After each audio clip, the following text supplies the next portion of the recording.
எனக்கு நானே நீதிபதி. இந்த படத்தில் ஒரு ரிஸ்கான காட்சி. விஜயகாந்தை 2 பக்கம் கயிறு கட்டி பெரிய பாறாங்கல்லோடு இழுத்து பிடித்திருப்பார்கள். கழுத்திலேயும் ஒரு கயிறு கொடுத்து பின்பக்கமாக விஜயகாந்த் அவர்களை இழுத்து பிடித்திருப்பார்கள். பெரிய கிரேனில் பாறாங்கல்லை கட்டி அதை நகர்த்தி கொண்டு வந்து விஜயகாந்த் அவர்கள் மீது மோத விடுகிற மாதிரி காட்சி. குறிப்பிட்ட நேரத்தில் கல்லை வைத்து கொண்டு கிரேனில் மோத வரும்போது 1 2 3 என்று சொன்னதும் சட்டென்று விஜயகாந்த் அவர்கள் நகர்ந்துவிட வேண்டும். ஸ்டண்ட் மாஸ்டர் சுப்ராயன் விஜயகாந்த் அவர்களை மறுபடியும் எச்சரித்தார். ரிஸ்கான சீன், ஜாக்கிரதையாக இருக்க வேண்டுமென்று விஜயகாந்த் அவர்களிடம் ஸ்டண்ட் மாஸ்டர் சுப்ராயன் கேட்டுக்கொண்டார்.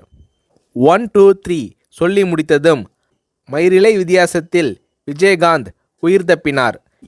ஏன் சார் டிலே பண்ணிட்டீங்கள் என்று ஸ்டண்ட் மாஸ்டர் சுப்ராயன் விஜயகாந்த் அவர்களிடம் கேட்டார். பாறை அருகில் வந்ததும் கடைசி வினாடியில் ஷார்ப்பாக வெளியே வந்தாதான் காட்சி யதார்த்தமாக இருக்கும் என்று விஜயகாந்த் ஸ்டண்ட் மாஸ்டர் சுப்ராயன் அவர்களை சமாதானப்படுத்தினார்.